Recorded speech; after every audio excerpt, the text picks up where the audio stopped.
esta mesa, que está pensada como un diálogo entre periodistas y juristas, y que refleja muy bien el trabajo que venimos haciendo desde la PDLI.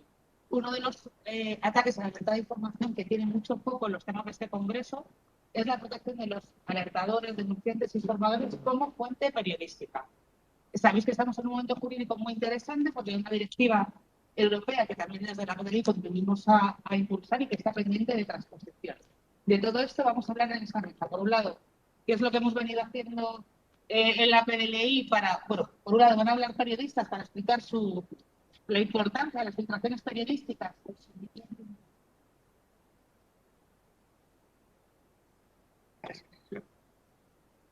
Vale, bueno, no así, da igual. Vale. Entonces, en esta mesa, el objetivo de esta mesa es hablar, por un lado, de filtraciones periodísticas y la importancia de este tipo de informaciones para la libertad de información y la libertad de prensa, en qué papel de desprotección están fuentes, periodistas y medios, y qué soluciones jurídicas hay sobre la mesa y qué demandas tiene la PDLI para que haya una auténtica protección de periodistas, de fuentes y de medios de comunicación. Y para ello, pues hemos reunido a esta mesa tan estupenda que tenéis aquí. Por parte de los medios tenemos a Virginia Pérez Alonso, que es presidenta de la PDLI y directora de Público.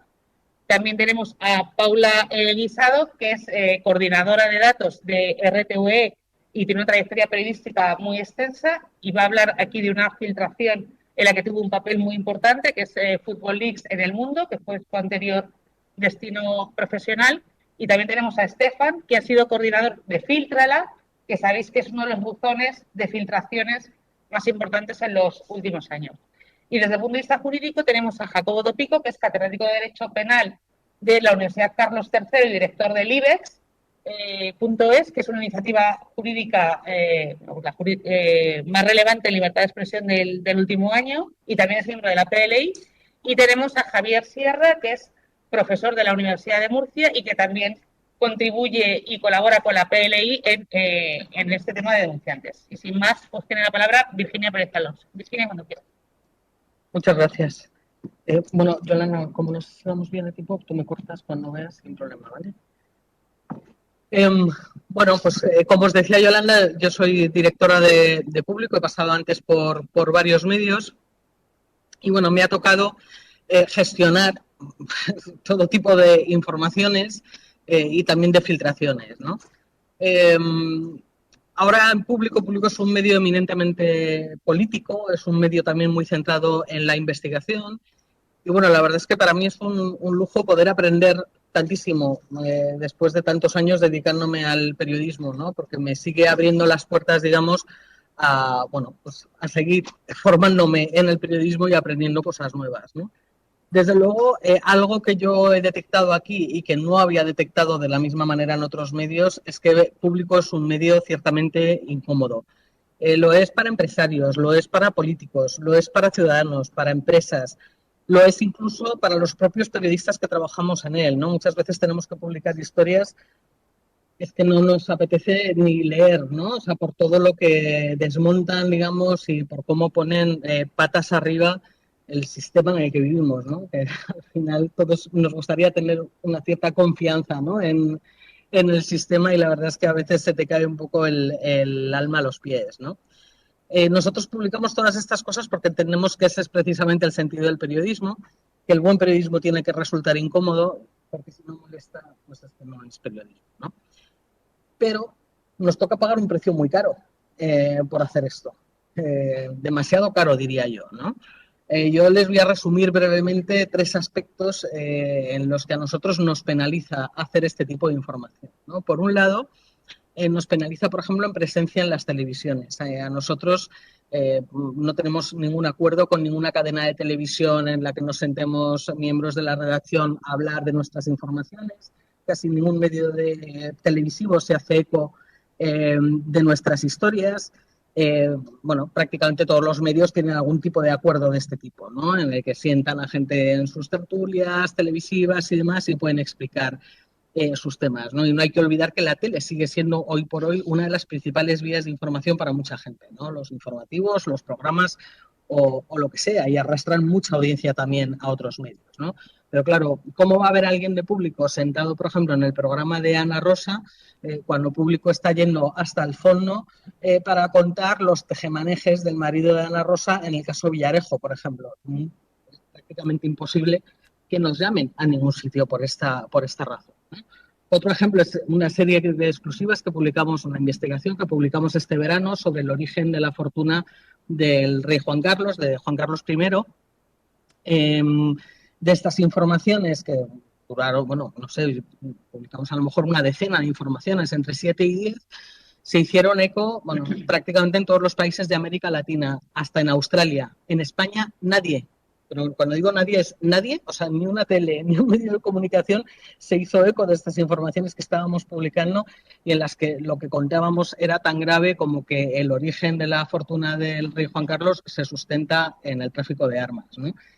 Creo que tiene la suficiente entidad como para hablar de ello, ¿no? Pero esta que os cuento de las televisiones es casi la consecuencia más anecdótica del trabajo que llevamos a cabo, ¿no? Hay otras 2 situaciones a las que nos enfrentamos cada día que son muchísimo más graves porque van directas contra la línea de flotación de cualquier medio, que es la actividad económica y la sostenibilidad económica, ¿no? Por un lado están las querellas. Yo no he trabajado nunca en ningún medio que reciba tantas querellas como recibimos en Público. Y he trabajado en unos cuantos medios de comunicación. Nunca tantas, nunca he visto tantas. Y sobre todo lo que veo es que las ganamos prácticamente todas, ¿no? La mayor parte de las querellas que recibimos vienen sobre todo a raíz de las informaciones que publicamos sobre cloacas de interior, ¿no? Sobre el caso Villarejo, ¿no? El coste económico que tiene para un medio es inmenso. Inmenso, aunque luego se ganen las querellas, pero tienes que estar haciendo frente a un coste en abogados, en un equipo jurídico que vaya, pues llevando todos estos casos, ¿no? Esto en cualquier medio que no sea un gigante mediático te cierra el medio. O sea, entonces, en nuestro caso tenemos un editor, Jaume Roures, que él cree que es el trabajo que tenemos que hacer y está dispuesto a respaldar todo esto, ¿no?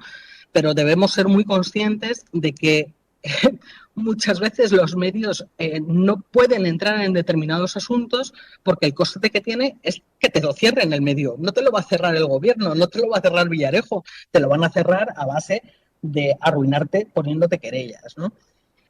La segunda vía que va también directa contra esta línea de flotación económica es la publicidad. En los últimos años, sobre todo coincidiendo con la pandemia, habéis visto cómo la mayor parte de medios pues han abierto sistemas de pago, ¿no? Muros de pago, sistemas de suscripción y demás, ¿no? Obviamente esto nos permite a los medios generar unos ingresos adicionales, pero todavía en la mayor parte de los medios el grueso de los ingresos viene por la publicidad. ¿Cómo se va a anunciar a alguien en Público cuando entiende y sabe, o sea, que anunciarse en este medio no implica comprar nuestro silencio y que si nosotros tenemos que contar algo de cualquier empresa, aunque se anuncie en el periódico, lo vamos a hacer y lo hacemos, ¿no? Pues es muy complicado. Entonces, claro, esto también nos supone una merma en nuestros ingresos. Nosotros generamos menos ingresos en proporción con otros medios generalistas de nuestro tamaño. Lo vamos supliendo cada vez más con este volumen de personas, de suscriptores que se hacen suscriptores de Público y nos pagan. Pero, en fin, es complicado, ¿no? Yo, en cualquier caso, desde aquí sí que me gustaría agradecer a las empresas que sí que se anuncian. O sea, que muchas veces nos vemos en la situación de tener que contar cosas, en fin, trapos sucios de algunas de ellas. Y bueno, creo que por lo menos ellas saben, o sea, que lo hacemos de la manera más honesta y más periodística posible, ¿no? O sea, que nunca hay un interés de hacer daño por hacer daño, ¿no? Simplemente, bueno, pues hacer información, ¿no? Que es algo que no... Así que, como veis, bueno, pues ejercer este periodismo crítico e independiente en este país tiene un elevado coste. Nosotros hacemos, digamos que utilizamos 2 vías periodísticas, la de la investigación pura y también la de las filtraciones. Aquí sí que me gustaría hacer una distinción entre el periodismo de filtraciones, porque no es lo mismo en el sentido de que hay muchas fuentes interesadas que filtran información. ¿vale? O sea, muchas fuentes interesadas filtran información y el caso más claro lo vemos en el caso precisamente de Villarejo, ¿no? Un señor que con el sombrero, digamos, de comisario de policía ha utilizado a un montón de medios de comunicación y de periodistas para filtrar informaciones interesadas para obtener un beneficio propio, o sea, porque él lo que hacía básicamente era decirles a las empresas, o sea, provocar que se publicaran cosas contra cualquier empresa y luego ir a la empresa y decirle, buf, tienes un problema, van a por ti, yo te salvo, págame y yo te salvo. Entonces, todo esto era un entramado montado así y durante muchísimos años esto ha estado funcionando así. Eso es una filtración interesada. De hecho, prácticamente en casi todos los medios el discurso que hay sobre Villarejo es el discurso de Villarejo. O sea, es lo que dice Villarejo en las agendas, lo que Villarejo dice, lo que Villarejo cuenta, ¿no? Pero no hay luego un análisis, un cruce de datos real de qué es lo que pasa entre todas las agendas de Villarejo, por ejemplo, y todos los casos de corrupción que hay de la democracia. Y ahí pasan cosas. O sea, nosotras cruzamos todo eso, o sea, tenemos, no sé, una ingente cantidad de documentación donde vamos cruzando con economistas forenses todos los datos. Entre las agendas de Villarejo, todos los sumarios de corrupción, nombres, datos, nombres, datos. Y de ahí van saliendo muchas cosas. ¿Qué ocurre? Que nos salen grandes titulares. Porque los grandes titulares son cuando Villarejo dice Cospedal, no sé qué, o Rajoy, no sé cuál. Aquí no te sale un gran titular, pero sí que llegas a una conclusión y es que, desgraciadamente, llevamos 30 años viviendo en un sistema que está bastante podrido, porque Villarejo no habría podido hacer todo lo que ha hecho si no hubiera mucha gente que a lo largo de muchos años, y estoy hablando casi desde los años 70, no hubiera, en el mejor de los casos, mirado hacia otro lado. O sea, cuando no, autorizado directamente todas estas cosas, ¿no? Entonces, por eso quería hacer esa distinción entre este tipo de filtración y luego otras filtraciones. Por ejemplo, nosotros somos el medio elegido por Wikileaks para difundir sus macrofiltraciones en España. Este verano publicamos una filtración de 17.000 documentos que acreditaban, eran documentos previos al nacimiento de Vox, eran documentos de Hazte Oír y de ese ente paralelo que tiene internacional que se llama CitizenGo, en el que bueno, pues queda demostrado, o sea, cómo grandes figuras de la economía española aportaron buenas cantidades de dinero al nacimiento de Vox, ¿no? Ahí están desde Esther Koplovich a Isidoro Álvarez. Innombrables, por supuesto, para la inmensa mayoría de medios, ¿no? O sea, del Corte Inglés. ¿Cómo vamos a hablar del Corte Inglés? Pues una vez más está ahí, pero y en este punto creo que es muy interesante recordar que Snowden sigue privado, Snowden, Assange sigue privado de libertad en el Reino Unido por haber difundido una macrofiltración de documentos, el Cablegate y más cosas en los años 2010 y 2011, se enfrenta a una petición de cárcel por parte de Estados Unidos de 175 años eh, por difundir, sí, información confidencial, pero información que obviamente es de servicio público y que aporta un gran conocimiento a las sociedades en las que vivimos, ¿no? No me voy a extender, pero Snowden sigue viviendo en Rusia. O sea, Snowden desveló cómo la Agencia Nacional de Seguridad estadounidense había estado espiando a los ciudadanos sus comunicaciones en connivencia con una serie de empresas de comunicaciones de forma masiva. Hasta la propia justicia en Estados Unidos ha reconocido que esto es anticonstitucional, que es orwelliano, pero la persecución de Snowden sigue, o sea, y Snowden tiene que vivir en Rusia, ¿no? O sea, quiero decir que al final el precio ya acabó. El precio que pagamos, que pagan otros muchísimo más elevado que el que podemos pagar un medio como público, es altísimo solo por publicar información, ¿no? Y por contar información.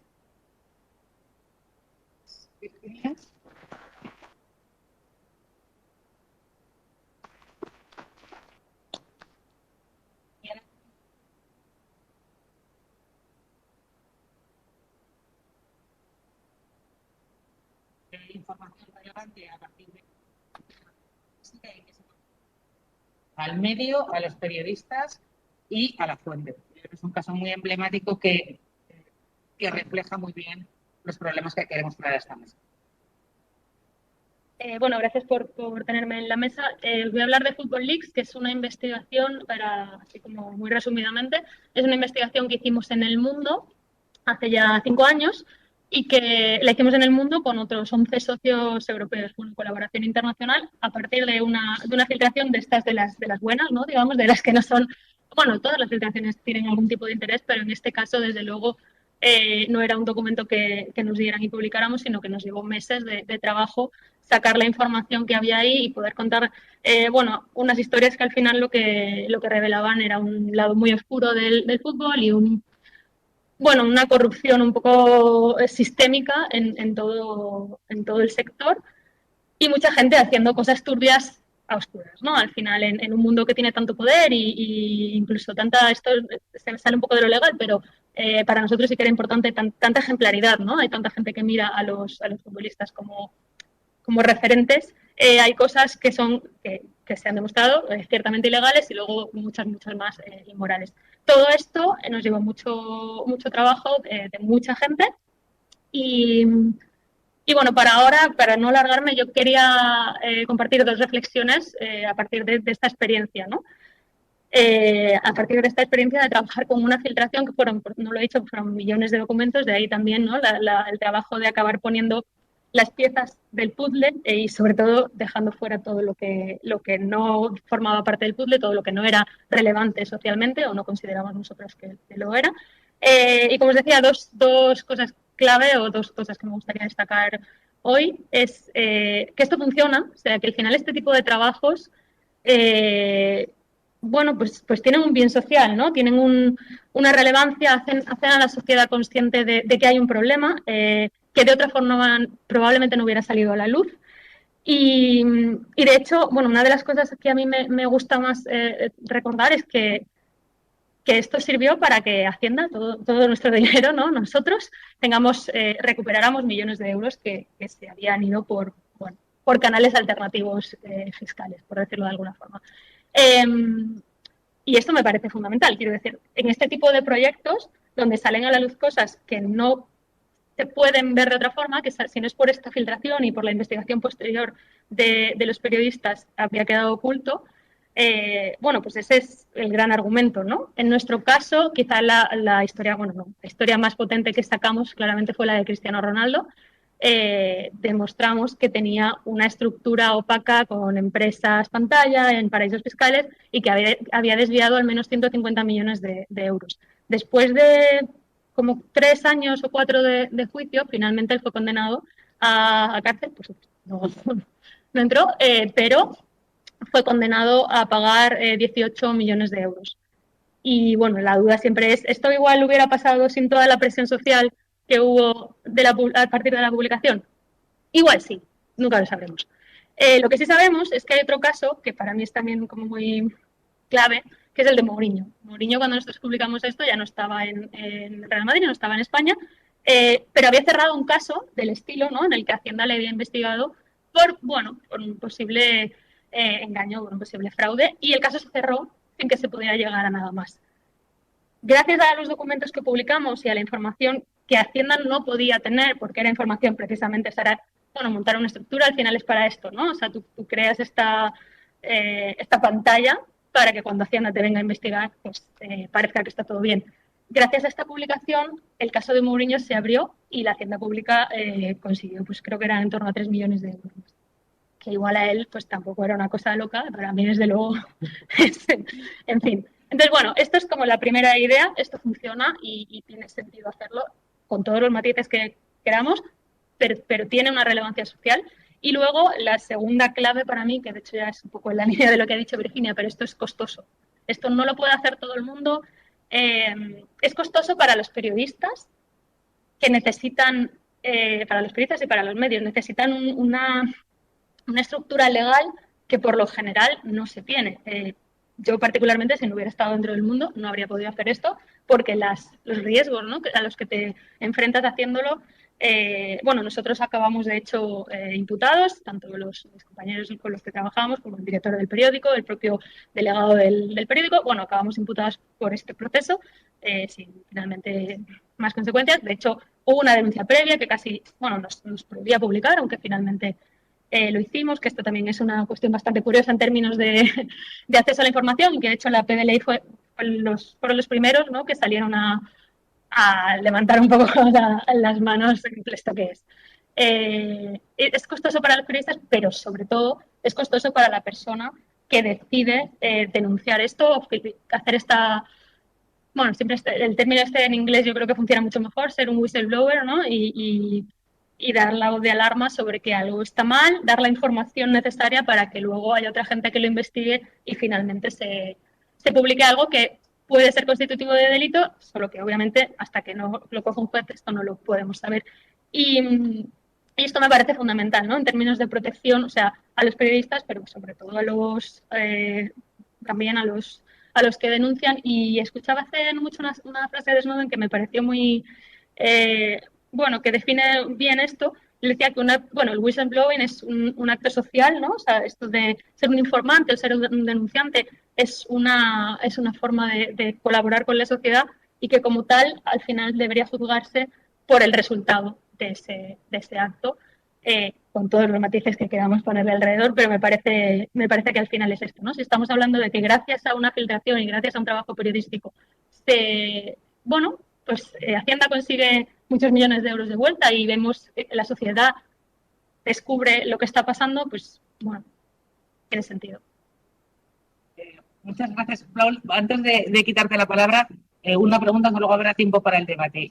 Has comentado las consecuencias que tuvo para la información, que hubo un momento en que, y era el puente de diciembre, que os impidieron seguir publicando. Al final, esas medidas cautelares se anularon. Vuestra imputación y la situación de la persona que facilitó la información de la fuente también tampoco ha sido muy agradable, ¿no? No, para nada. La persona, bueno, nosotros nunca, en el mundo nunca tuvimos relación con la fuente directamente, porque la fuente era Spiegel, que era uno de los medios colaboradores, pero sí sabíamos del periodista que estaba en contacto con esa persona, bueno, pues que durante los meses previos a la publicación él ya estaba en una tensión, bueno, se sabía perseguido al final y estaba de un sitio a otro en Europa. Las reuniones eran muy, ¿no?, de peli de espías.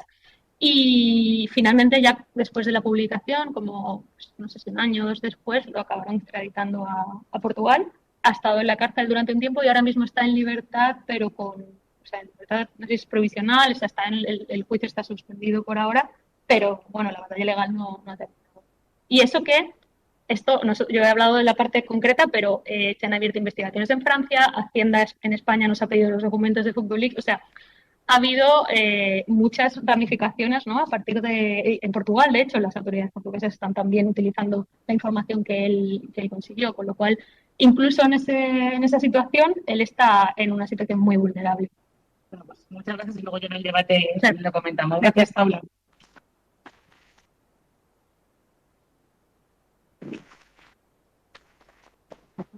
¿Te pones?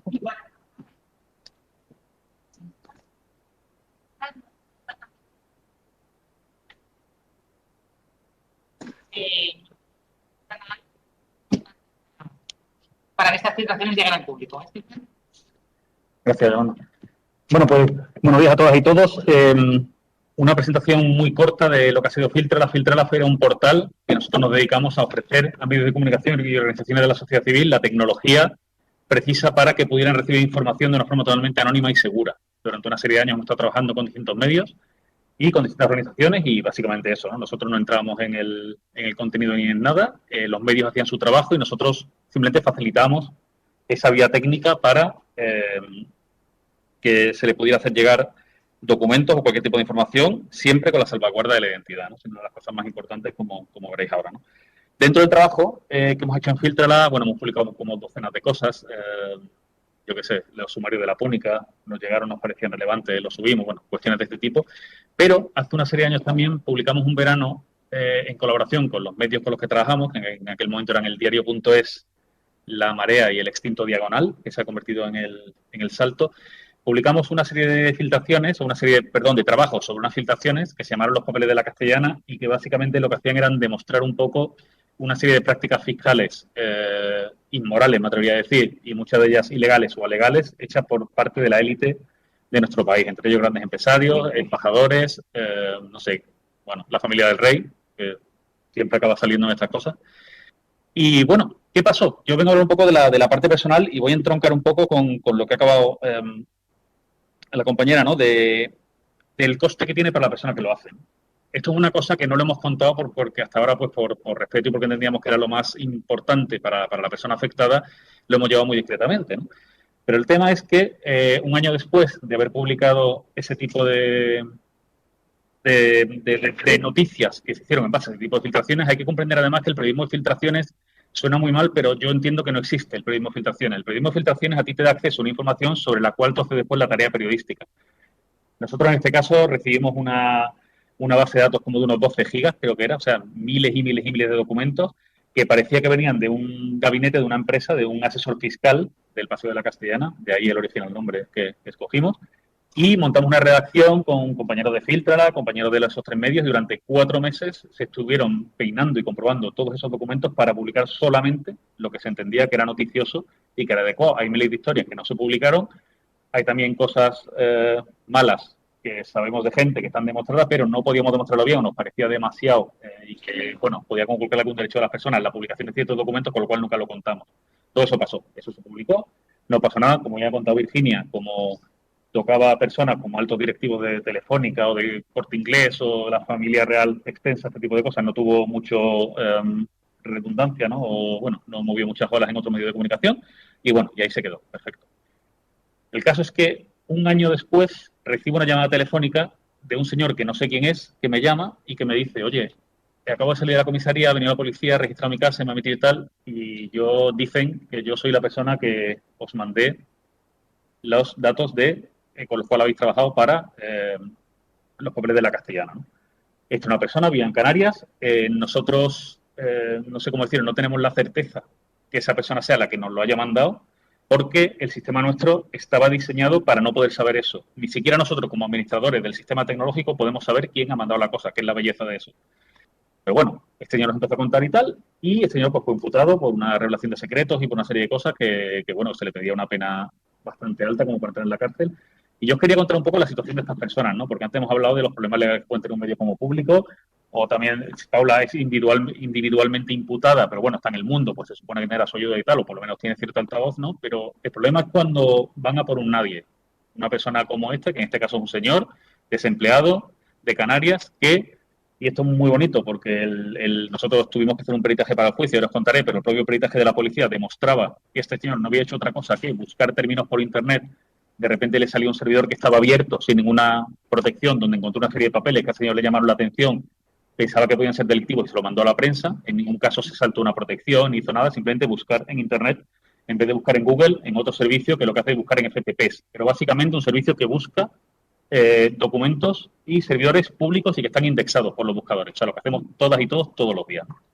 El señor encontró esto, nos lo mandó y tal. Bueno, le imputaron y yo lo que venía a contar un poco es lo terrible que han sido los años de espera que hemos tenido hasta que al final, y lo injusto de la cosa, porque al final hemos decidió él, básicamente, conformar con la Fiscalía una condena sin pena de cárcel por algo que no es delito. Este señor lo único que hizo es hacer lo que entiendo que según la ley estamos todos obligados, que es si vemos un delito tenemos que comunicarlo o hacer algo. O por lo menos desde un punto de vista moral estoy absolutamente de acuerdo con ese tipo de comportamiento, ¿no?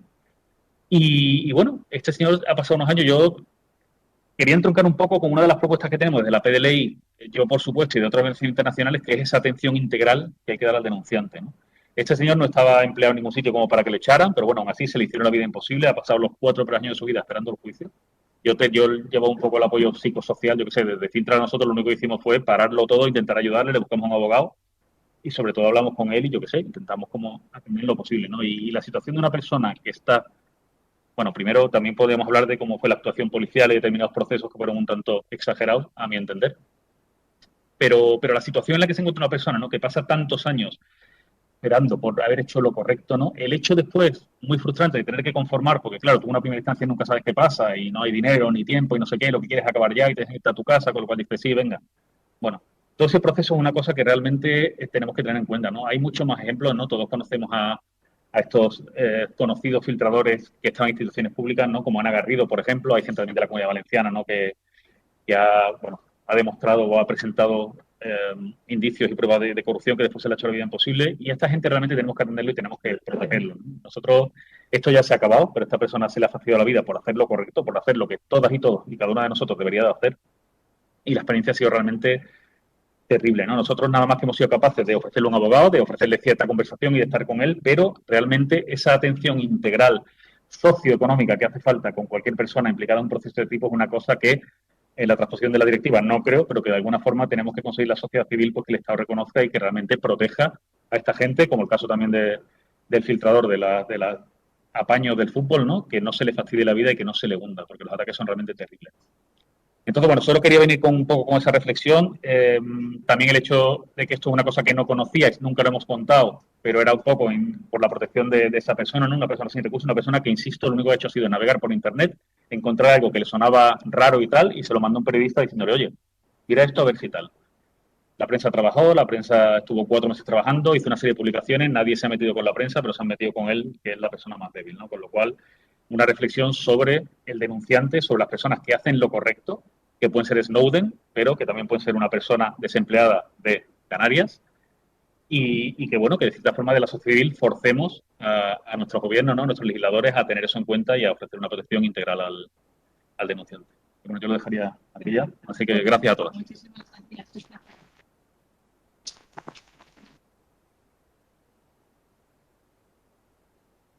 Bueno,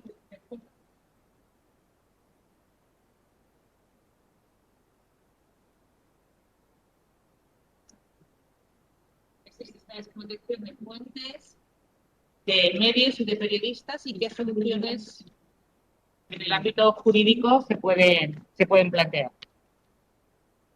Vale, bueno, pues para esto, para hablar de la respuesta jurídica y de los problemas jurídicos y de las dudas jurídicas que no están resueltas y las demandas que tenemos desde la PDLI, tenemos a Jacobo Dopico y a Javier Sierra. En primer lugar, Jacobo Dopico, que sabéis que es catedrático de Derecho Penal de la Universidad Carlos III y miembro de la PDLI, va a tomar la palabra para presentaros este tema desde el punto de vista jurídico. Jacobo, cuando quieras. Bueno, pues muchísimas gracias por esta oportunidad que los organizadores de este Congreso de Transparencia y que la PDLI también, bueno, pues me dan para dirigirme a vosotros y para hablar de una cuestión, no tanto de todas las cuestiones que puedan afectar al periodismo de filtraciones, aquí, ¿verdad? Como de una muy concreta, que es, discúlpame, pero antes de compartir hay que proyectar. Si no, no se puede. Claro. Aquí. Entonces, primero hay que hacer así. Y luego proyectar. Así. Muy bien. Y luego compartimos esto. Muy bien. Muchas gracias. De acuerdo. Quería compartir con todos vosotros algunas reflexiones relacionadas con la imputación de periodistas debido a filtraciones. Es decir, periodistas imputados por revelación de secretos en relación con noticias que son elaboradas a partir de determinadas filtraciones. Y más concretamente me voy a referir a un supuesto muy concreto, que es las noticias que provienen de documentos que llegan de un sumario que ha sido declarado secreto, ¿no? Y cómo, bueno, pues nos encontramos con, bueno, algún cierto problema, como muy bien saben las personas que están aquí de la parte del periodismo, algún problema personal. No hace falta decir que la libertad de prensa no es el producto de una democracia, es el presupuesto de una democracia. No existe una democracia mínimamente capaz de reflejar la voluntad política de una sociedad sin una prensa que la ilustre. Y el propio Tribunal Europeo de Derechos Humanos nos ha dicho que esta función de perro guardián de las instituciones, social watchdog de la democracia, requiere que la capacidad de los periodistas de proporcionar información sobre asuntos que son públicamente relevantes pueda estar apoyada por la obtención de documentos que pueden proceder precisamente de los poderes públicos, que pueden encontrarse en un régimen de protección por parte de los poderes públicos. La experiencia histórica reciente nos dice que si ahogamos esa parte de la prensa, estamos ahogando elementos esenciales de una época. Voy a poner aquí algunas, a ver si se puede. Podré pasar de así, donde tengo que estar yo. Qué cosa tan complicada, oigan. ¿Así? Bien, muy bien. Y en este caso, no sé si lo pueden ver en pantalla, tenemos que un juez admite la querella a trámite contra los periodistas, contra Ignacio Escolar y Raquel Ejerique, que destaparon el caso Cifuentes, el caso de una política, en su momento la presidenta de la comunidad autónoma. De nuevo también imputada la periodista la SER, en este caso era Pilar Velasco, que destapó el caso del espionaje en Madrid. En este caso no es exactamente una filtración, pero bueno. Fíjense, por cierto, en este detallito que marco aquí. La Fiscalía decía que no ve reproche penal. Y sin embargo, a pesar de todo ello, el juez instructor admitió a trámite la querella por estos hechos como si fueran delictivos y decidió seguir adelante. Me quedo con este dato porque si la acusación, la pública, la Fiscalía no está viendo nada raro, ¿cuál es el motivo de que sigamos adelante? Atención, aquí tenemos una especificidad hispana muy importante, que es el margen de juego que tiene en el derecho penal la acusación particular, la acusación popular. Un margen de acción que no tiene en ordenamientos de nuestro entorno. Fijémonos, lo mismo ocurre en el caso de Pilar Velasco. La Fiscalía decía, oiga, ¿pero dónde van? Llámenle si quieren como testigo, lo cual ya de por sí es muy cuestionable. Pero se le llamó como imputado. Por supuesto, la cosa, bueno, por supuesto. 3 añitos después de ser arrastrados delante de los tribunales como criminales, se consideró que, como sospechosos de delito, la justicia archiva la querella contra los periodistas del diario.es, se archiva la denuncia de Ignacio González contra la periodista Pilar Velasco. Por cierto, la propia persona que estaba siendo investigada penalmente. Bueno, todo está bien. Bien está lo que bien acaba, ¿verdad? Ningún problema, ¿no? Es este otro. 8 periodistas, 8, en realidad son 12, pero de 8 medios, imputados por revelar la trama de espionaje alavesa. Y al rato, sobreseída la causa contra 8 reporteros por revelar un sumario. Ya está, no pasa nada. Ningún problema. Imputados 12 periodistas por las filtraciones del sumario de las CDR. La Fiscalía recurre la imputación diciendo, ¿para dónde van ustedes? Pero si son periodistas que están ejerciendo la libertad de información en beneficio social y al rato tenemos anuladas las citaciones por el propio juez. Bueno, ¿qué está pasando? ¿Cómo es posible que tengamos tantas querellas que son admitidas a trámite por hechos que, según operadores jurídicos extremadamente cualificados, están diciendo, Dios, ¿a dónde van? ¿Acaso no pasa nada? El juez requisa los ordenadores y móviles a 2 periodistas para investigar una filtración del caso Cursat. Para investigar una filtración, vamos y atacamos las fuentes del periodista. Claro, aquí de repente el juez que controla los teléfonos de los periodistas puede ser inhabilitado 42 años. Tomen titulaza, por cierto. Muy bien, esto parece como que acaba como los programas aquellos de Larry David, ¿no? Como mirando a la cámara diciendo, la que me ha pasado. No, tranquilo, no pasa nada. Se le absuelve porque fue sin querer. Sí, fue sin querer, que no, que fue imprudente, que no fue doloso. Que el juez se incautó de los ordenadores, de los teléfonos, no sé qué dispositivos eran unos móviles, ¿no? Ordenadores y móviles, y ordenó un registro dentro de uno de los periódicos y dentro de uno de los domicilios, pero fue sin querer. Él no sabía que el derecho protege las fuentes de los periodistas, o lo que llamamos, cuántas sentencias desde 2003 a 2018 del Tribunal Europeo de Derechos Humanos, por casos idénticos, son unos 7 o 8 condenas. 7 o 8 condenas a distintos estados. Pero no lo sé. Bueno, vamos a ver, claves esenciales de las que vengo a hablar. 1. Es posible ahogar la libertad de prensa sin condenas. Es posible ahogar la libertad de prensa sin condenas. Es posible crear una intimidación por parte de una investigación penal que está siendo dirigida contra periodistas porque no hace falta ir muy lejos para explicar el canon, al menos tal cual se entiende a día de hoy. Una cosa es que pueda haber habido un funcionario, un abogado, alguna parte de un procedimiento que haya violado sus deberes de sigilo y reserva que tiene como parte procesal en una causa en donde hay un secreto sumario. El secreto sumario ya saben que es un concepto muy amplio, ¿no? Que abarca dos situaciones procesales distintas. Pero bueno, y otra cosa es que esa información que ha llegado a manos de un periodista que no ha violado ninguno de esos deberes de sigilo, en ejercicio de la libertad de expresión y dados los presupuestos de que la información sea de interés público, que no haya habido una conducta violadora por parte del periodista de la protección de la intimidad de las personas, etcétera, etcétera, bueno, pues está dando una información amparado por el derecho constitucional que reconoce el artículo 20 de la Constitución española.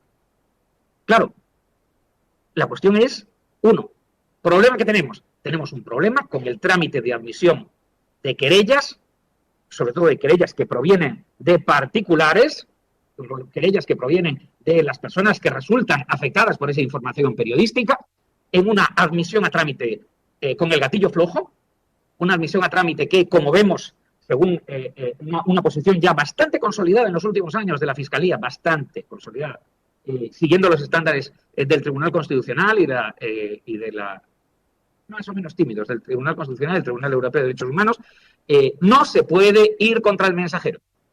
En este caso estamos hablando de un ejercicio de la libertad de información, siempre y cuando estemos hablando, lógicamente, del cumplimiento de los elementos que nos permiten hablar de libertad de información. El artículo 313 de la Ley de Enjuiciamiento Criminal le dice a su señoría: no puede usted admitir a trámite si los hechos, incluso en el caso de ser ciertos, no constituyen delito. Y estamos hablando de conductas que, como vemos, terminan siendo sobreseídas. ¿Cómo es posible que se mantengan estas espadas de Damocles, como la que tenemos ahí, sobre periodistas durante años,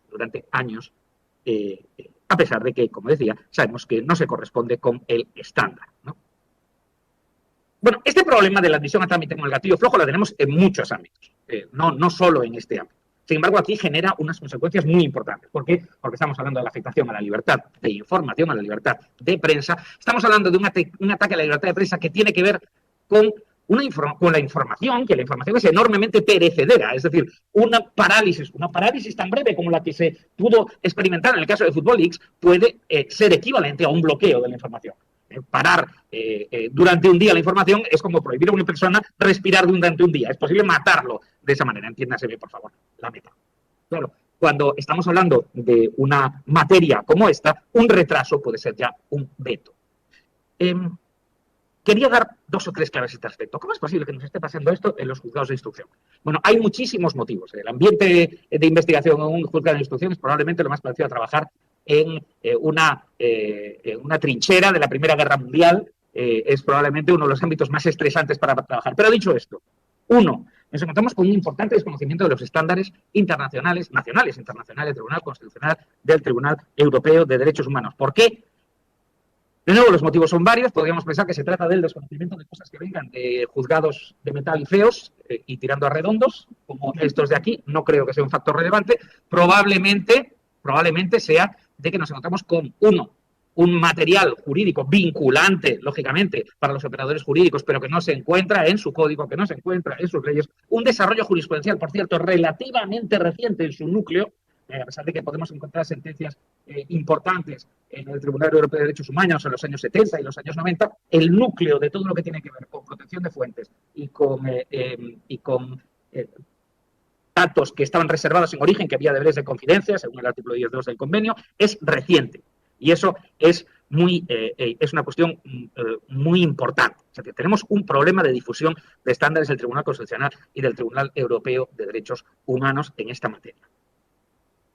Tenemos unas pautas clarísimas del Tribunal Europeo de Derechos Humanos en materia de protección de fuentes. No puede usted para el periodista pidiéndole la información de su fuente, coaccionándole, diciéndole que desobedece si no entrega su fuente. Sobre eso tenemos como 7 sentencias en los últimos 15 años absolutamente pacíficas e incuestionadas. Desde Röhm hasta Ivashenko tenemos un montón de ellas. La sentencia Ernst, en la que considera que hay una violación por registrar los domicilios de 4 periodistas, la sentencia Röhm-Schmidt, prácticamente igual al del caso Kursach, la sentencia Tilak. Nos encontramos con un montón de ellas en la que nos hablan de que obtener los dispositivos electrónicos, registrar los periódicos, etcétera, para investigar una filtración es siempre una conducta violadora de los derechos humanos. ¿Por qué digo siempre? Porque no cabe apelar a decir, bueno, pero es que en este caso habrá que ponderar si la investigación de la filtración y la libertad de prensa. No, sí. Esa ponderación ya está hecha por el Tribunal Europeo de Derechos Humanos en 7 casos invariables. Distinto es si hay un algo más. Distinto es si hay un interés, por ejemplo, si estamos hablando de que alguien haya reventado una operación antimafia. Distinto es si nos encontramos con que alguien haya podido poner en peligro la vida humana. Bueno, eso ya son otras cuestiones a las que el Tribunal Europeo da unas respuestas distintas. Pero insisto, la ponderación entre protección del secreto, protección de fuentes e investigación de una filtración está más que resuelto por el Tribunal Europeo de Derechos Humanos. ¿Y qué ocurre con eso y el secreto de sumario? Bueno, como decía, el estándar parecería que esté claro. Tenemos que, en la medida en que el periodista no haya participado de una manera directa en la producción de la violación de la conducta ilícita, de violación del secreto, del deber sigilo, y simplemente esté actuando en una difusión de información o transmisión de información cumpliendo los estándares de la libertad de información, no debemos entender que haya una conducta ilícita por parte del periodista. ¿Qué es lo que ocurre? Sin embargo, investigaciones que se dirigen contra el periodista por, supuestamente, el tipo penal del artículo 197.3, difusión de información de origen ilícito. Claro, esto nos plantea problemas de entrada porque supone una interpretación del Código Penal absolutamente irrazonable. O sea, vamos, me está diciendo usted que si es un abogado, un procurador o cualquier otra parte que intervenga en el proceso, es una multita y una inhabilitación. ¿Vale? Si es un juez o miembro del tribunal, hay una pena algo superior, ya tiene prisión. Pero si resulta que sin participar en la violación de ese derecho de sigilo, de ese deber de sigilo, es el periodista, alguien que en principio no tiene esa vinculación, el que difunde la información, no, en ese caso cárcel, 1 a 3 años. Oiga, tenemos un conflicto de interpretación entre los artículos 466, protección del secreto de sumario, y 197, revelación de secretos, una interpretación enormemente problemática.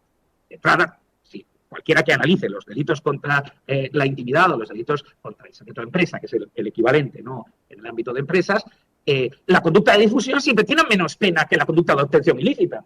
Claro, aquí hacemos el mundo al revés. Es decir, tenemos que si el abogado o procurador lo filtra, nada, una palma en el hombro, una multa y una inhabilitación. Eso sí, si resulta que al periodista al que se lo ha dado va y lo publica, es decir, si termina la conducta de difusión, ese no, 1 a 3 años de prisión. Y además posibilidad de medidas cautelares muy gordas debido a la pena. Claro, esto nos conduce a una interpretación errada, por una interpretación, como diría el Tribunal Europeo de Derechos Humanos, hiperformalista del concepto de secreto.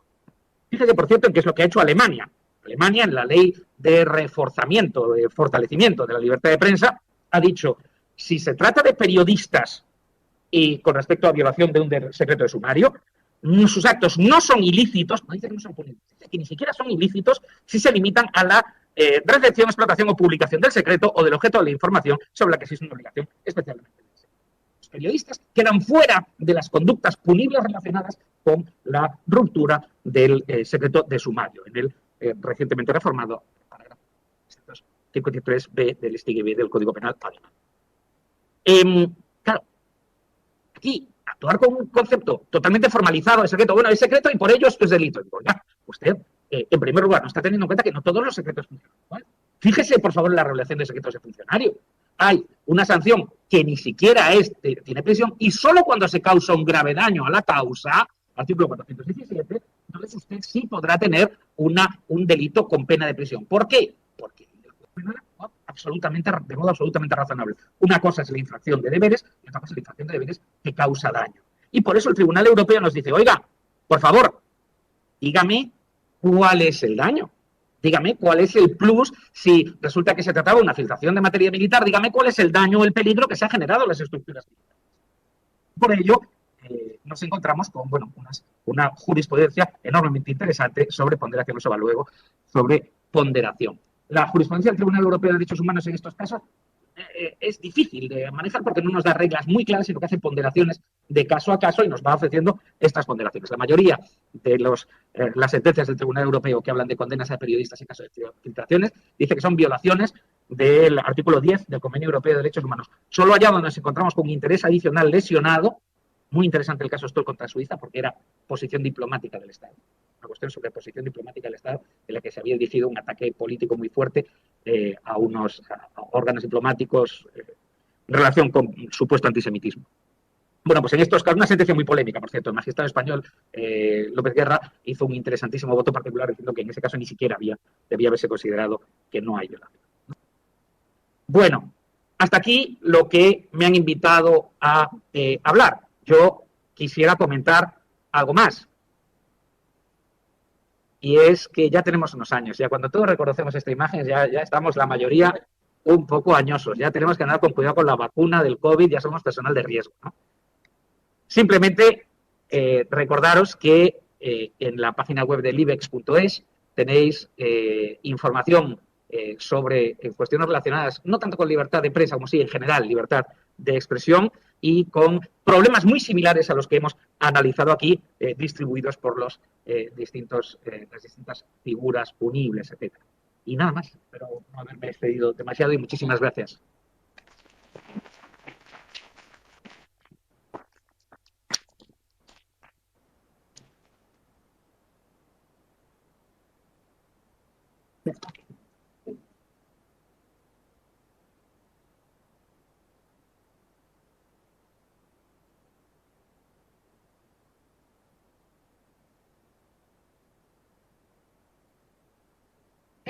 Bueno, muchas gracias, Jacobo. Luego, tal vez en el tiempo de debate podemos hacerte alguna pregunta adicional, porque ahora lo que hay sobre la mesa es una transposición de la Directiva de Protección de los Denunciantes que no entra en el ámbito penal, cuando la PDLI, desde el principio donde está poniendo el acento, a partir de todos estos casos, es donde está el problema y la verdadera espada de Damocles para los periodistas, es justamente en este ámbito penal.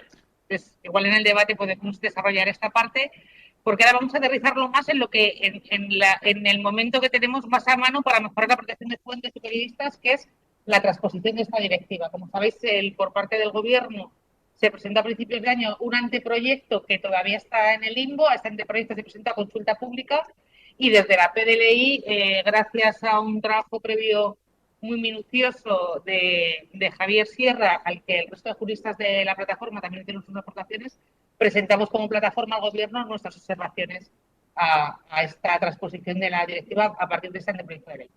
Y es lo que os va a presentar Javier Sierra, que es un gusto colaborar con él, y le agradecemos mucho esta participación en este tema que había trabajado tanto. Gracias, Javier, cuando quieras. Muchas gracias, Yolanda. Entiendo que esto está correctamente transmitiendo y mando un saludo a la gente que nos acompaña desde sus casas. Bueno, buenas tardes.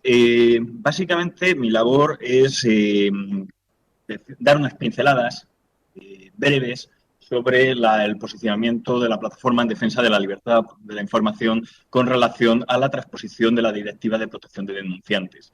Me veo obligado a saludar a José María Pérez Mongueo, aquí en primera fila, que fue la persona que inicialmente despertó en mí el interés por esta materia, y me alegra especialmente que muchas cosas de las que hacemos en la academia luego además sean acogidas y arropadas por organizaciones que den interés en aquello que decimos. Entonces, en primer lugar, hay que partir de la reflexión de que, por el momento, lo único que conocemos de la Directiva de Protección de Denunciantes es el propio texto, que ya lleva tiempo publicado, y que el Ministerio abrió el plazo de consulta pública a principios de, no sé si fue en enero más o menos, y se hizo esa consulta pública sin un texto de ningún tipo. Al contrario, había, como es propio de las consultas públicas previas, pues simplemente se hace un esbozo de lo que se va a llevar a cabo, pero está todas las vías del legislador abiertas. ¿Para qué? Pues precisamente pues para intentar ver soluciones, incluso las no regulatorias. El plazo que nos da Europa para la transposición de la directiva es hasta el 17 de diciembre del año 21. Estamos a 28 de septiembre del año 21. No conocemos un texto del anteproyecto. No se ha seguido el procedimiento todavía no se ha abierto, salvo que se haya hecho estos días, el procedimiento de audiencia e información pública, que es el que precede a la aprobación del proyecto de ley, siempre y cuando sea una norma que vaya a Cortes por iniciativa del Gobierno. Bueno, esta es la situación, y yo mucho me temo de que llegará diciembre y no tendremos una transposición, no tendremos una ley de protección de denunciantes. Dicho esto, y recalcando lo urgente, lo importante y lo necesario que es que en un país como España, que hemos tenido muchos casos de corrupción y donde hay una cultura de la legalidad, pues digamos que es más laxa, creo que es importante, especialmente importante, que en nuestro país contemos con esa transposición de manera temprana. Dicho esto, y pido a la moderadora que me corte porque tiendo a extenderme, las alegaciones básicamente van por los siguientes ámbitos. Vamos a ver, la directiva establece un triple cauce de posibilidad de hacer denuncias, de formular denuncias, de manera que van a estar acogidas las personas que alertan a través de estos cauces al Estatuto de Protección del Denunciante. Tendríamos, por un lado, el cauce interno. Las organizaciones públicas y privadas van a tener que tener un canal de denuncias, un buzón de denuncias interno.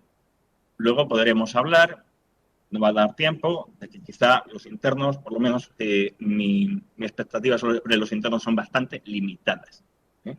Organizaciones pequeñas, donde todo el mundo se conoce, los canales internos que al final gestionan personas dentro de esas organizaciones.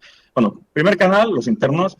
Segundo canal, a través de los canales externos, que la directiva viene a decir que serán los estados los que vengan a configurar quién va a ser esa autoridad externa o quién va a gestionar esos canales externos. Ahora mismo el posicionamiento que hay, o uno de los posibles posicionamientos que se incluyó en las alegaciones, pues fue seguir un modelo como, por ejemplo, el de la Autoridad Nacional Anticorrupción italiana, por ejemplo, que es un modelo que agrupa competencias o atribuciones en materia de control de la contratación pública, seguimiento de canales de denuncia, también parte de transparencia. Aquí habrá que ver si finalmente a través de esta ley pues se reordena el mapa, y me permitirán que haga una pequeña reflexión en voz alta, que no están las alegaciones, y es que al final hemos creado y hemos atomizado muchas organizaciones, transparencia, agencias antifraude, otras muchas instituciones de control, responsabilidad fiscal, etcétera, y al final todas tienen pocos recursos. Entonces, a lo mejor es el momento de racionalizar todo esto sin perjuicio del reconocimiento de la labor, de la importantísima labor que llevan a cabo todas estas organizaciones. Pero a lo mejor entidades más fuertes, más potentes, más unidas, pueden desempeñar su función mejor. Y el tercer canal, estaríamos hablando de la revelación pública, es decir, de poder ir a un medio de comunicación y hacer lo que se puede hacer como filtración. Ya hablaríamos, no vamos a entrar en el debate de si el término denunciante, alertador, filtrador, etcétera, porque daría para hablar mucho. En cualquier caso, una segunda observación que se hace desde la PDLI es el ámbito de aplicación personal, es decir, ¿a quién protege la directiva? La directiva protege al denunciante. ¿Cuál es el concepto del denunciante? Aquella persona que denuncia o pone en conocimiento informaciones relacionadas con su ámbito laboral, y que la directiva amplía no solamente a aquel que trabaja por cuenta ajena, sino a voluntarios, personas en prácticas, funcionarios, o sea, todas las figuras, trabajadores de subcontratas, en un amplio espectro. Desde la PDLI entendemos que ¿por qué simplemente ¿por qué limitarnos? La pregunta que nos hacemos. Solamente a personas que están o que conocen de estos temas en su ámbito laboral. ¿Por qué no puede un ciudadano, se ha encontrado unos papeles o ha encontrado cualquier cosa, poder denunciar? Y lo ideal es que sería, eso no lo prohíbe la directiva, quedará en manos del Estado español incorporar algo así, y podríamos seguir perfectamente el modelo de las oficinas y agencias antifraude de la Comunidad Valenciana, de Cataluña, de Baleares y de otros casos que tenemos. Es un modelo que funciona bien. Luego podemos hablar o podemos preguntarnos si la calidad de las denuncias es la mejor, peor.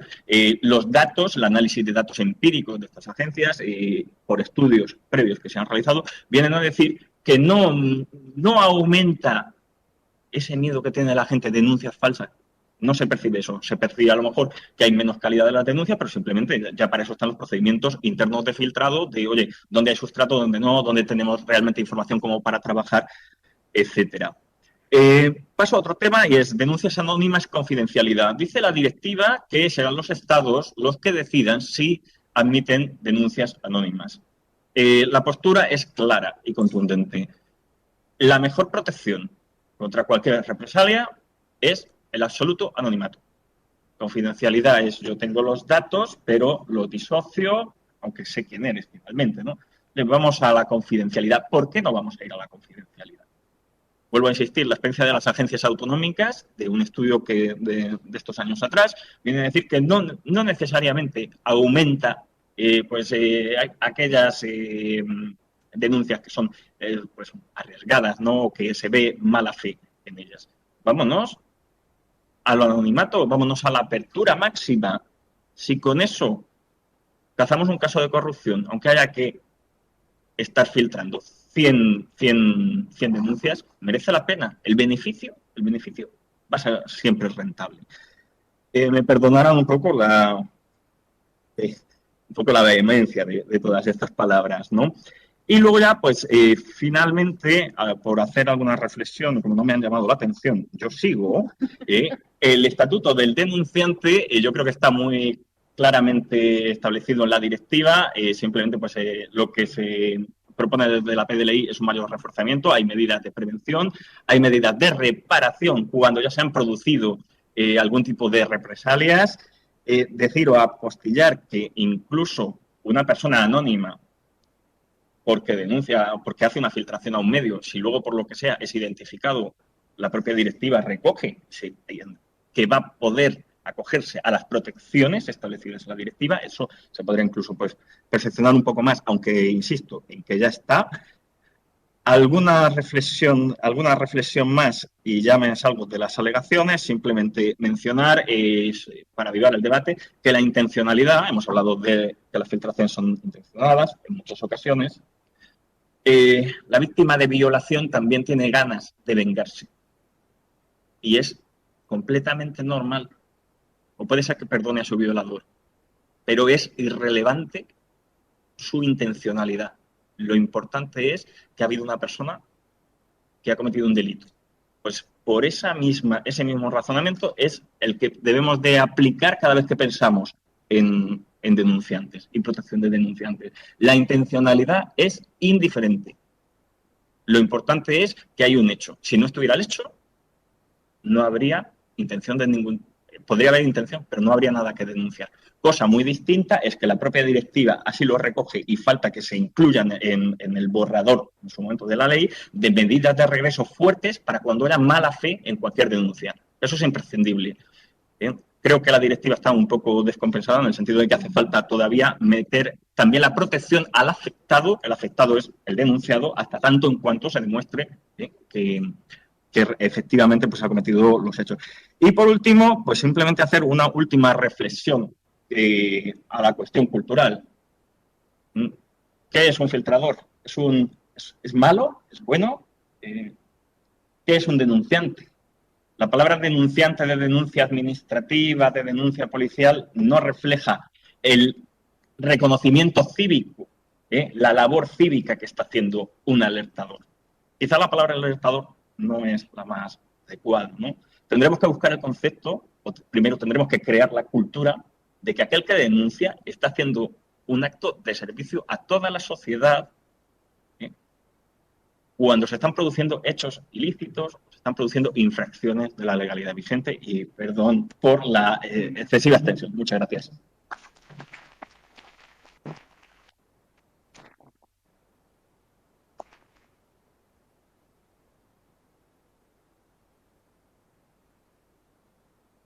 Bueno, muchísimas gracias, Javier, y también gracias de nuevo por aportar tu trabajo académico en la plataforma y poder hacer esas grabaciones. También gracias por corregirme. Es cierto que hablaba de alegaciones en un anteproyecto y es cierto que no hay ningún texto articulado. Se presentó una consulta abierta sobre cuáles eran las directrices que esa futura norma tendría que haber, y eso es lo que nosotros presentamos, observaciones y no alegaciones o texto articulado, porque efectivamente todavía a fecha de hoy lo estamos esperando. Así que nada, gracias por la corrección y lo aclaro así. Un mensaje personal. En esta mesa estaba previsto que estuviese también Carlos Sánchez Almeida, el director legal de la PDLI. Sabéis que en la plataforma tenemos un informe bastante pionero antes de que esta directiva según la directiva se aprobó, analizándole su impacto en la libertad de prensa y protección de los denunciantes, y por un tema de salud no ha podido estar, así que quiero aprovechar para enviarle un saludo muy cariñoso y también para deciros que este informe, que también hace un repaso de las filtraciones periodísticas de los últimos años y cuál ha sido su consecuencia legal y cuál ha sido la postura en todas ellas de la plataforma, lo tenéis disponible para descarga en nuestra página web, y pues, aprovecho para mandarle un saludo muy cariñoso desde aquí a nuestro director legal. Y ya sin más, damos paso al coloquio, que tendrá que ser breve porque vamos arrastrando un pequeño retraso del horario en el congreso de hoy, y os traslado en primer lugar una pregunta a los ponentes que nos llega a través del chat, y es una pregunta con calado jurídico. Si las filtraciones periodísticas y la protección que se va a prever para fuentes y denunciantes solo se refiere a asuntos públicos y lucha contra la corrupción o a cualquier otro tipo de asuntos, o si estamos solo limitándonos a este ámbito, cuando se denuncian asuntos públicos en la lucha contra la corrupción. Sí, entiendo que el contexto es la directiva, ¿no? Pues la pregunta es muy amplia, pero sí, Sí, vamos a explicar la respuesta que... En el contexto de la directiva, respondo yo, y luego Jacobo Pico, que es penalista y sabe de esto muchísimo más que yo, me acompañará lo que haga falta. La directiva habla de infracciones de derecho de la Unión. en una larguísima lista de ámbitos, cosa que ya es un problema. Porque aunque nosotros demos por hecho de que uno podrá acogerse a las protecciones de la directiva, ya sea en lo público o ya sea en lo privado, aunque uno demos por hecho de que nos vamos a poder acoger porque esa lista es amplísima, nos genera la duda y yo creo que el legislador español tiene que extender todos los ámbitos de manera transversal y no limitarlos a una relación de ámbitos. Porque si mañana yo denuncio o comunico una infracción relacionado pues con la... Por llevarme al terreno práctico, una infracción que fue real. Cuando el diario.es, tenemos todos los papeles de castellano, filtra la lista de personas acogidas en la amnistía fiscal. Eso no era ningún ilícito porque se había legalizado. O sea, el gobierno había... Bueno, corrígeme, Jacobo. Hay tortas sobre si hay ilícito o no hay ilícito. Bueno, las defensas dicen que no hay ilícito desde que corriges. Bueno, ya está. Es como si nunca hubiera pasado nada. El fiscal previo un tiempo. Y en el caso de que no lo hubiera habido, o sea, es una conducta que en teoría el gobierno pretende darle cobertura legal, vamos a suponer que teóricamente no hubiera ese delito por esa cobertura que le da la llamada amnistía fiscal, y sin embargo es de interés público. ¿Qué pasa en esas situaciones donde no hay un delito y sí que hay una conducta reprochable socialmente? Depende de los límites. Pues, Por partes, la directiva habla de infracciones de derecho de la Unión. Entonces, en que estamos hablando de fraudes a los presupuestos, a los intereses financieros de la Unión, que pueden tener carácter delictivo o no delictivo, es decir, tú puedes estar cometiendo un fraude de subvenciones gigantesco que afecta a los intereses de la Unión y es delictivo, o un fraudecito de subvenciones de la Unión que no es delictivo. En cualquiera de los dos casos estaría para otro. Es importante tener en cuenta que, claro, la directiva de whistleblowing está pensando en aquellos campos en donde la Unión Europea tiene competencias. La Unión Europea no tiene competencia en todos los ámbitos objeto de la regulación estatal. Con lo cual dice, bueno, en lo mío, en las cuestiones que tengan que ver con daños a lo mío, entiéndase, infracciones que afecten a los intereses de la Unión, que sean violaciones de la Unión, entonces deben ustedes introducir esta protección. Ya lo quieren ustedes tener el mismo rigor y el mismo interés de persecución en sus propias infracciones, magnífico, genial, ¿no? Pero la directiva lo que establece es esta obligación con respecto a las infracciones del derecho. y además ha contado una serie de campos, que precisamente una de las preguntas que hacían en la fase de alegaciones de consulta pública es, ¿creen ustedes que debe extenderse el ámbito de aplicación? Por supuesto, porque en todas las cosas el ciudadano que va a denunciar no tiene que saber si esto entra dentro del pack de la protección. Y bueno, vamos a ver qué hace el Ministerio, qué proyecto sale por ahí. La respuesta a la pregunta del chat sería ¿no? O sea, que se ha todavía en el aire, pero que la postura nuestra es que sea lo más amplio posible. La postura nuestra es que sea lo más amplio posible, pero la pregunta era si es a lo público o a lo privado, a todo. ¿Por qué? Porque estamos hablando desde incumplimientos de la normativa en materia sanitaria, cuestión importantísima, incumplimientos de normativa de defensa de la competencia, por supuesto contratación pública. No es, vamos a pensar que es que la directiva no está hecha solamente desde la óptica de la corrupción pública, no. Sobre todo aquello donde tiene competencias la Unión y que además afecta a los ciudadanos. Imaginémonos seguridad alimentaria, que nos estén dando productos que son y por llevar al momento en el que estamos. O sea, este es el primer congreso presencial de una pandemia, la red libre, que estas acciones que hizo durante la pandemia de la libertad de prensa, formó parte de un consorcio internacional para defender la importancia de las filtraciones, de malas prácticas que se podrían dar durante la pandemia, actuaciones de autoridades sanitarias, laboratorios farmacéuticos. Entonces, todo esto, a lo mejor, toda esta información que desde la Unión Europea se advirtió que era importante y que se protegía a los denunciantes en esta situación de emergencia, muchas informaciones que han salido a la luz o que no estaban saliendo podrían haber salido a la luz gracias a filtraciones de cómo se está haciendo la gestión sanitaria, qué número de vacunas hay, qué recursos hay en los hospitales. Ahí no estás hablando de ningún caso de corrupción ni de ningún ilícito. Sin embargo, es una información que la ciudadanía no tenía, se estaba demandando y la fuente podría haber sido una filtración. En ese caso, ¿el denunciante tendría protección?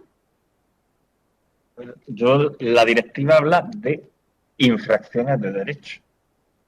Entonces, corrígeme, pero cuestión distinta es que se aproveche la transposición de la directiva que podría hacerse para incorporar una parte de estatuto de la fuente incorporar contenidos relativos a la libertad de prensa, a la libertad de información. Porque al final, incluso es que pone en una posición secundaria, la directiva pone de inicio una posición secundaria a la persona que acude directamente a un medio de comunicación. ¿Por qué? Porque viene a decir, solamente en aquellos casos en los que tú denuncies por el canal externo y pienses que están en connivencia con el denunciado o que no se siguen las denuncias, en esos casos, si denuncias por un medio, sí te acoges a la protección. Entonces, de lo que se trataría es que la transposición de la directiva al ordenamiento jurídico interno español se pueda indistintamente acudir a una vía u otra y ampliar, insisto, la protección cuando estamos hablando de cuestiones que no son necesariamente infracciones. Ahí es un tema complejo, porque, por ejemplo, en Italia el concepto de corrupción yo creo que lo tienen bastante claro y bastante trabajado, que es todo aquello que es una desviación o que supone un perjuicio al interés público, independientemente de que sea una infracción o no sea una infracción de derecho. La novedad hace que nos centremos todos en la novedad, porque bueno, llega la iniciativa, además está en inglés, whistleblower, esto tiene que ser buenísimo. Además en inglés lo decimos en inglés. Bueno, ya, bromas aparte. Lo que hace la directiva no es convertir el plomo en oro. Lo que hace la directiva no es convertir lo ilícito en lícito. Estamos hablando siempre de personas que realizan conductas que son lícitas y que la protección que adicionalmente pretende proporcionar la directiva es una serie de garantías adicionales para evitar la retaliation, para evitar ya sabemos inglés, no sabemos español, la represalia, perdón, para evitar que dentro de la empresa o dentro de la institución administrativa pueda haber daños, puede haber despidos, puede haber actos que serían constitutivos de acoso laboral, etc. Entonces, estas garantías se introducen para proteger a quien no ha hecho nada que sea ilícito. Son unas garantías de protección adicionales. Y además, decía Javier, la directiva sigue teniendo un lastre enorme. La directiva lo que pretende es priorizar la comunicación a través de canales específicos y formalizados y, a contrario, penalizar la comunicación de los medios de comunicación. Por cierto, esto lo aflojaron un poquito en la última lectura. Antes se establecía que había una obligación de denuncia al canal interno para poder acudir a la protección frente a la represalia de los señores que están en la empresa donde está el canal interno. Es decir, si usted sabe que está habiendo un fraude de subvenciones en la empresa, si usted quiere la garantía, lo que tiene que hacer es decírselo la cara directamente al órgano de dentro de la empresa de su jefe, es decir, de aquel al que usted le tiene miedo. Bueno, digamos que se atenuó un poquito este enorme interés por parte de empresas que están haciendo un lobby muy fuerte en Bruselas para el mantenimiento estricto de este requisito, y se ha quedado medio.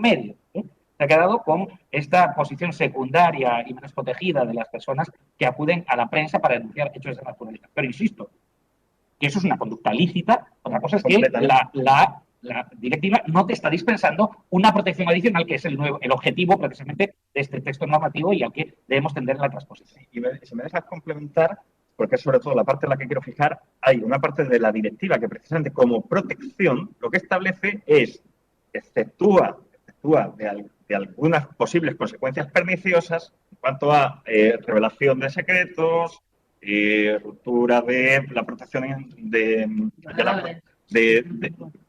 propiedad intelectual, etcétera. Es decir, pone una serie de excepciones, de manera que no sea o eso no sea un impedimento para que el alertador pueda ejercer su denuncia o dar la información correspondiente. No sé si hay alguna pregunta.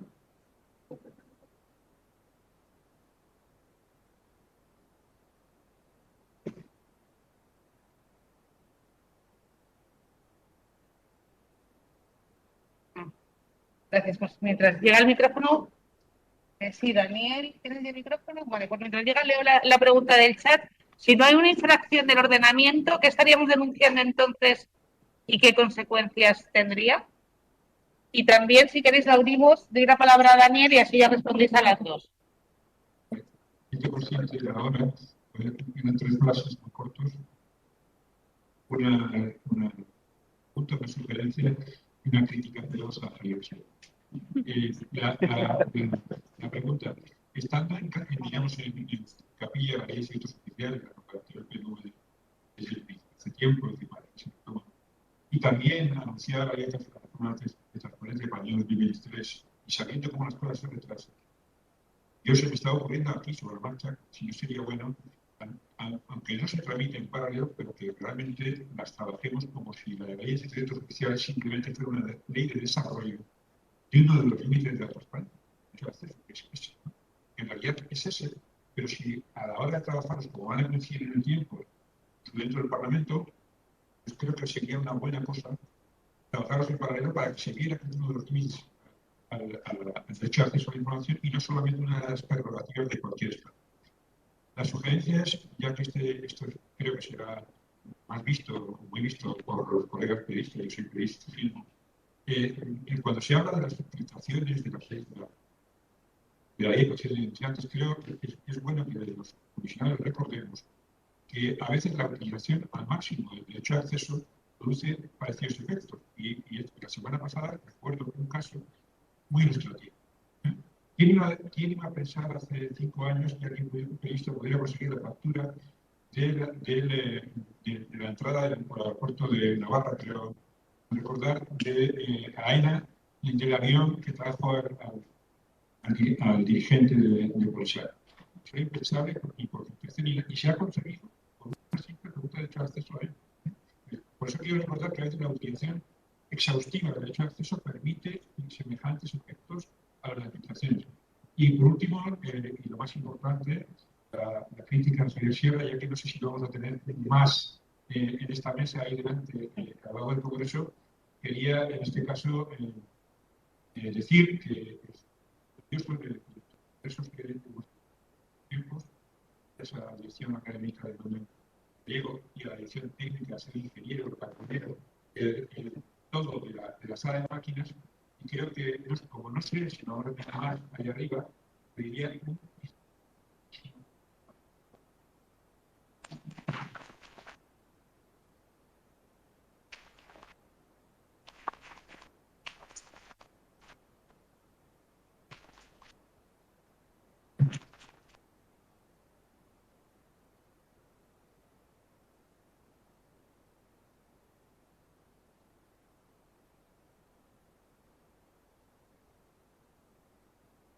El micrófono.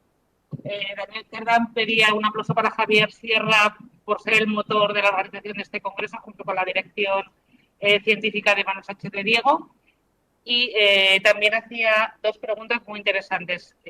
Una, si se debe aprovechar la tramitación de la reforma de la ley de secretos oficiales que está en el Congreso a partir de un proyecto de ley, creo, del Grupo Parlamentario Vasco. Y también preguntaba o también invitaba a los periodistas que tengan en cuenta y que aprovechen más el ejercicio del derecho de acceso, porque muchas veces no hay que recurrir a filtraciones. Las filtraciones no es la única fuente o vía de conseguir información, sino también que sean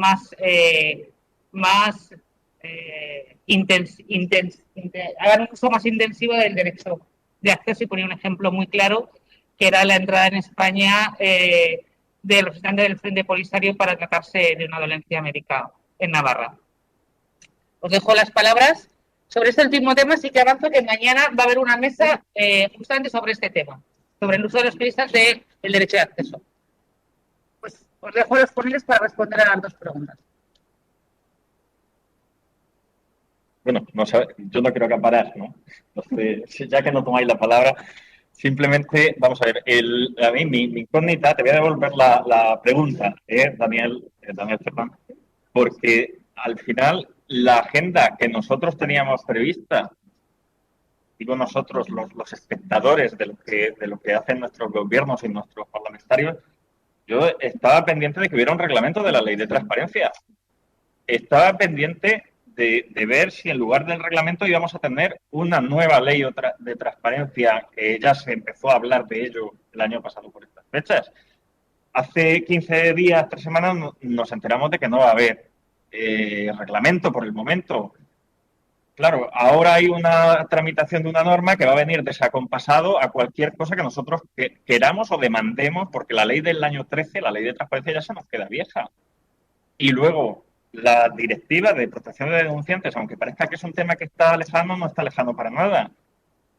Entonces, deberían de confluir. Entonces, yo solamente pido, y aquí me limito a ser un mero espectador y a pedir que a nuestros responsables políticos, algunos que están aquí, sé que con mucho arrojo y mucho apoyo a esta materia, pero que les va a costar y yo les animo a que hagan su pedagogía con los que mandan en sus respectivos departamentos, pues, para que realmente haya una reconfiguración real de la regulación en materia de transparencia y se aproveche pues para cambiarlo todo. Nada, simplemente eso. Si tenéis alguna... Y bueno, quedaba pendiente la pregunta, que se la voy a hacer así directamente a Estefan, sobre... O sea, las filtraciones muchas veces son inevitables porque las administraciones son opacas o las organizaciones son opacas y no hay otra forma de acceder a esa información. Frente a eso, Daniel Cerdán, como comisionado de Transparencia de Canarias, nos recuerda que también los periodistas tenemos que usar de una manera más intensa el derecho de acceso porque muchas veces no hace falta esa filtración, sino que haciendo una petición de información se hubiese obtenido. Mañana hay una mesa que va a abordar todo esto, pero yo creo que ya podemos, ya que nos hemos centrado aquí ahora mismo Daniel, podremos responderle.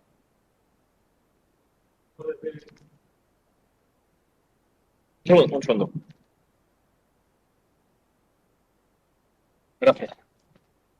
Esa es un poco la teoría, ¿no? Y de hecho lo que nosotros nos gustaría es no tener que usar el derecho a acceso porque todo estuviera publicado, todo lo relevante fuera fácilmente accesible, ¿no? Nosotros en la ONG que operaba Filtrala, al final nos fuimos al garete por la COVID y por cuestiones económicas, pero el objeto social de nuestra ONG era desaparecer. Nosotros no queremos hacer lo que hacemos, queremos vivir en una sociedad que haya suficientes medios para que sin ese tipo de filtraciones y este tipo de esta necesidad de tecnología pudiera funcionar todo, ¿no?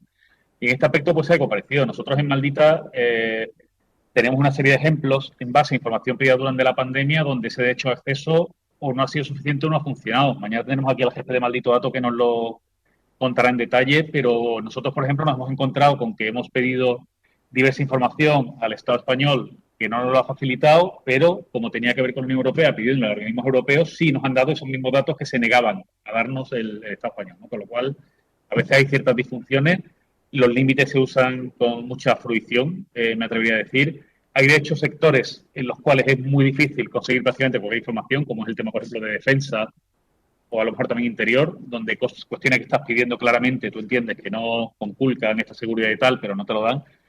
Con lo cual yo creo que hay mucho camino que recorrer, ¿no? Otra cosa que pasa muy típica, con los periodistas nos hablarán mañana de ello, es el hecho de que siempre quieren mandarte al gabinete de prensa, ¿no? No, pero si a ti te conocemos, tú ven para acá que te contamos.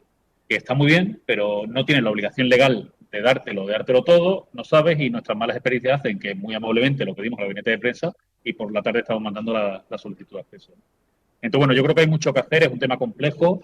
Esto de la transparencia es totalmente novedoso, mucha gente realmente no tiene recursos. Nosotros nos hemos encontrado también, por ejemplo, con un ayuntamiento que nos llamaron por teléfono para decir que qué estaba pasando, que era la primera vez que alguien se comunicaba de forma electrónica con ese ayuntamiento. O sea, no solo no sabía qué queríamos para una investigación que hicimos en no sé cuántos municipios, y eso es comprensible. Entonces hay que dotar de medios, ¿no? Hay que formar a los funcionarios y después hay que defender, y yo de aquí animo al Consejo de Transparencia en esta nueva etapa en seguir haciendo esa función de defensa de los derechos, no solo de periodistas, sino de todos los ciudadanos, ¿no? Que además una cosa muy de la PLI ahora, no diferenciar para este tipo de derechos fundamentales entre periodistas y ciudadanos. Aquí somos todos ciudadanos, si eres periodista, pues mejor para ti, pero una cosa grande de la transparencia es que este derecho lo tenemos todos ahí.